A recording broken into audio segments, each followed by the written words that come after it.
పోటీ చేయడానికి చిలకలూరిపేట నుంచి వారి గురించి 2 ముక్కలు నేను మాట్లాడాలి. ఎందుకంటే మీకు వాస్తవాలు తెలియాలి. రజనీ జనరల్ గా ఒక వ్యక్తి ప్రజా జీవితంలోకి వచ్చినప్పుడు ఎమ్మెల్యేగా గాని ఎంపీగా పోటీ చేసినప్పుడు ఒక 2 సార్లు కనుక పోటీ చేస్తే 8 సంవత్సరాల 10 సంవత్సరాల పరిపాలన ఉంటే వాళ్ళ మీద వ్యతిరేకత వస్తుంది. వీరికి 3 సంవత్సరాల్లోనే విపరీతమైన వ్యతిరేకత చిలకలూరిపేటలో వస్తే అక్కడ జగన్మోహన్ రెడ్డి గారు సర్వేలు చేయించుకుని ఆమె గెలవదని తెలిసిన తర్వాత ఈ ప్రాంతానికి తీసుకొచ్చి ఇక్కడ పెట్టారు. ఎందుకంటే ఇక్కడ మీకు ఎవ్వరికి వారు చేసినవి తెలియవు అని నేను చెప్తాను. అందుకే వాళ్ళు చేసిన ఏంటంటే మట్టి ఒక ట్రక్కు తీసుకెళ్తే 400 రూపాయలు కమిషన్ ఇవ్వాలి ఆమెకి. లారీ అయితే 1000 రూపాయల కమిషన్, గ్రానైట్ అయితే 3000. Ration every month ration 15 లక్షలమ్మా.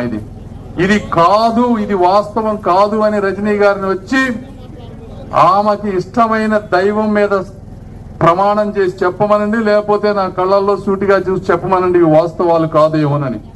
Ration కి 15 లక్షలు, కేబుల్ టీవీకి 7.5 లక్షలు పర్ మంత్. ఇవన్నీ చిలకలూరిపేట నుంచి తెప్పించినటువంటి వాస్తవాలు. కేబుల్ టీవీకి 7.5 లక్షలు లేదా రేషన్ కి 15 లక్షలు కడితే వాళ్ళు ఎక్కడి నుంచి తెచ్చిస్తారు ఆ డబ్బు? దేవుడు ఇస్తాడా? వాళ్ళకి ఇవ్వడు కదా. ఆ డబ్బులు మీ నుంచే కదా రేషన్ కట్ చేయటమో ఇంకోటి చేయాలి. అంటే ఇందులో నష్టపోతుంది ఎవరు? పేదవాళ్ళు. కేబుల్ టీవీ లంచం 7.5 లక్షలు ఇవ్వకపోతే 50 రూపాయలకి ఇచ్చేది 7.5 లక్షలు ప్రతి నెలా కట్టాలంటే 60 రూపాయలు 70 రూపాయలు 20 రూపాయలు మీకు పడిపోతుంది. ఇది వాస్తవం. కరప్షన్, అవినీతి అనేది ఒక పేదవాడిని ఏ విధంగా ఇబ్బంది పెడుతుంది అనేది మీరు అందరూ తెలుసుకోవాలి. ఇంకొకటి, ఇది వీళ్ళకేంటంటే ఈ విధంగా ఇంకా చాలా ఉన్నాయమ్మా వాళ్ళ అవినీతి. అపార్ట్మెంట్ లో ఒక ప్లాట్ అయితే 20,000 అంట. బార్లన్నీ వాళ్లే తీసుకున్నారు, 30 లక్షలు అంట ఒక్కొక్క బార్కి. తర్వాత సబ్ స్టేషన్ పోస్ట్, ఏ పోస్ట్ ఇవ్వాలన్నా 5 లక్షలు. మున్సిపాలిటీ కాంప్లెక్స్ లో షాపులు ఉంటాయి పేదవాళ్ళకి ఇచ్చే, ప్రతి 5 సంవత్సరాలకు ఒకసారి ఆ షాపులు ఇస్తారు. ఆ షాపు 5,000 మారినప్పుడు 5 నుంచి 6 లక్షలు వసూలు చేశారంటే 1,50,00,000 రూపాయలు పేదవాళ్ళు 5 సంవత్సరాలకు ఒకసారి షాపు రెన్యూ చేసుకుంటే సంపాదించారు. ఆ డబ్బంతా తీసుకొచ్చి ఇష్టం వచ్చినట్టు ఫ్లెక్సీలు పెట్టి ఈ రోజు రాజకీయం చేస్తా ఉన్నారు.